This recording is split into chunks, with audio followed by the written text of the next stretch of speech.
There is a strong push for you, though, Jacinta, to take that role. Would you like it? Look, I understand, and I'm very, very grateful that there is an incredible amount of support around the country in terms of the role. As I said again, it is up to the leadership with regard to that particular role. My focus is certainly what's going on the ground at the moment, certainly in my community and throughout the Northern Territory right now. I'll just go one more time. I mean, would you like it if he offered it to you? Would you accept it?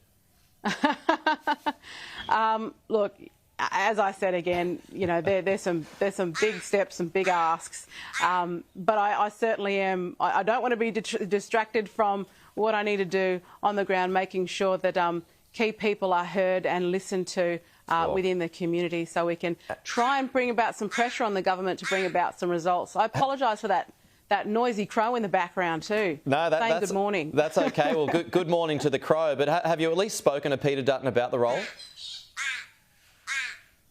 Oh, look, of course, you know, it's been mentioned, and that's as far as I'll go in terms of that. Everyone's talking he's mentioned about the role. Has he? So he hasn't offered it to you? Going forward. It's come up in discussion. It's certainly come up in discussion. It can't not come up in discussion under these current circumstances. OK, Jacinta, if it isn't you, OK, humour me for a moment now. If it isn't you, would Karen Liddell be a good choice? I mean, she's another name that's been mentioned. I think she'd be absolutely, she'd be a fine choice. I've got a lot of time. I've got a lot of deep respect for Karen. She's very passionate. You know, she like me is very keen to make sure that the no is supported going toward this referendum, and she's got some great leadership skills in Karen. Got a lot of time for her. OK, there's been a few days that have passed now since Julian Leeser stepped aside from the role. Do you think, having had more time to think about it, was the loss of him in that role a hindrance or a help to the no campaign?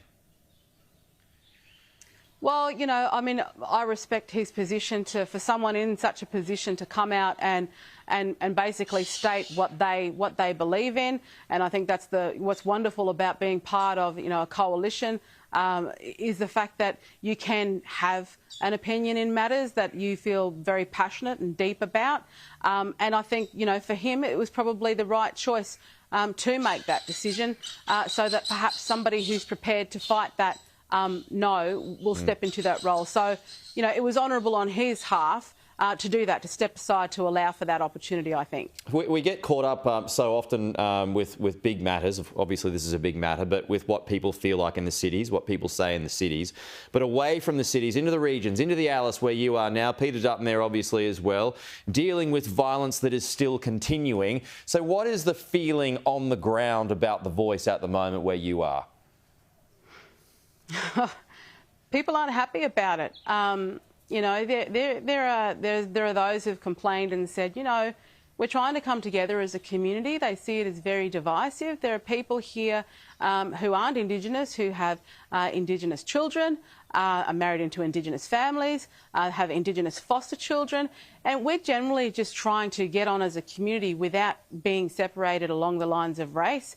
There are activists who turn around and threaten people. You wait till we've got this Voice in place, you know, we're going to make life hard for you. So it's almost being weaponised against some people, and others just don't want that level of division. And that's generally the sense, not just in Alice Springs, but across the Northern Territory.